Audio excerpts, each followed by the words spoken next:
ANMA est l'une des agences d'architecture et d'urbanisme les plus connues et les plus réputées de France. Fondée en 2001 par Michel Delplace, Cyril Trétou et Nicolas Michelin, qui lui a donné son nom, elle compte aussi parmi les agences les plus influentes dans la conversation contemporaine sur la fabrique de la ville. Parmi les grands sujets qu'elle a mis sur le devant de la scène, citons sa réflexion sur les modèles économiques du monde du logement. Je pense en particulier à une exposition de 2014 qui a fait date et qui s'intitulait « Argent, logement, autrement ». Citons également sa prise de conscience en matière de crise climatique et de crise environnementale, peut-être d'ailleurs un peu avant d'autres agences. Citons également sa réflexion en matière de processus de projet pour associer différents acteurs. J'ai moi-même eu le plaisir de travailler sur le projet des bassins à flot qui avait été très remarqué à l'époque en matière d'urbanisme négocié. Citons enfin son attachement au déjà là, à l'existant, au quartier, au paysage, au petit patrimoine ordinaire qui fait la ville qu'on aime et qu'ANMA s'attache généralement à préserver et à remettre en lumière. Il y a quelques semaines, ANMA fêtait justement ses 20 ans. L'occasion de faire le point sur son actualité. L'agence est en pleine mue avec une nouvelle génération de 7 associés. L'occasion aussi de tirer des perspectives pour l'avenir, appuyées sur les valeurs fondamentales de l'agence, comme nous l'ont expliqué les participants. Moi de base c'est tout ce qui est aménagement urbain, espace public qui m'intéresse beaucoup. C'est vraiment la vie urbaine, la fabrique de la ville et comment intégrer les gens justement au quotidien dans leur environnement. Je pense qu'il y a une historique de l'agence où les projets de réhabilitation des sites industriels et des halles industrielles est là depuis longtemps. C'est beaucoup de compétences, de créativité, d'innovation et puis ils y répondent je trouve, toujours en temps et en heure, enfin ils sont là quand on les attend.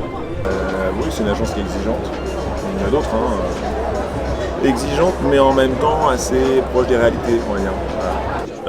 L'écologique, je pense que c'est quelque chose d'assez prédominant chez eux, la question du déjà là, que Nicolas Michelin porte depuis au moins 20 ans. Voilà. Il a été prof à l'école de Versailles, directeur. C'est une notion qui... moi j'ai fait l'école de Versailles, donc je peux en parler. Alors ANMA, ce sont aussi évidemment des projets concrets, réalisés ou en cours, qui font la vie de l'agence, soit à l'échelle du bâtiment, soit à l'échelle du quartier. Et en l'occurrence, pour vous, là, c'est quoi en ce moment les projets qui vous occupent ? Marseille, Toulouse, Mantes-la-Jolie, le projet de l'OTAN.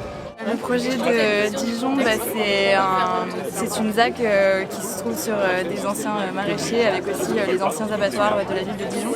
Moi je travaille sur les projets de ville urbaine et nous on se retrouve sur les mêmes projets avec Vincent et ANMA. Voilà. Sur le quartier gare de Mantes-la-Jolie, en l'occurrence.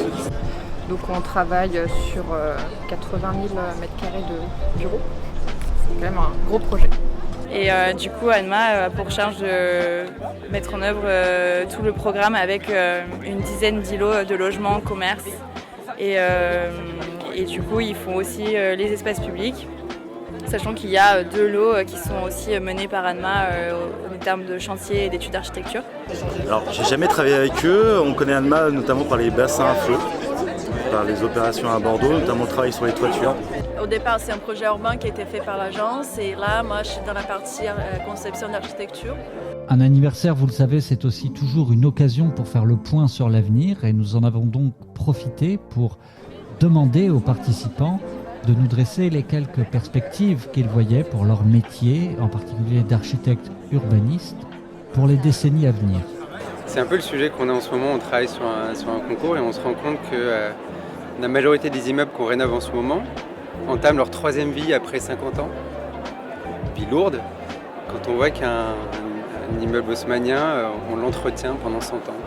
Nous, on est plutôt sur les enjeux immobiliers, donc je citerai peut-être les nouveaux modes d'habiter, notamment sur un mode post-confinement qui a réinterrogé un petit peu nos manières de fonctionner, le rapport qu'on peut avoir entre notre vie personnelle, professionnelle, notre lieu de travail, notre lieu de domicile.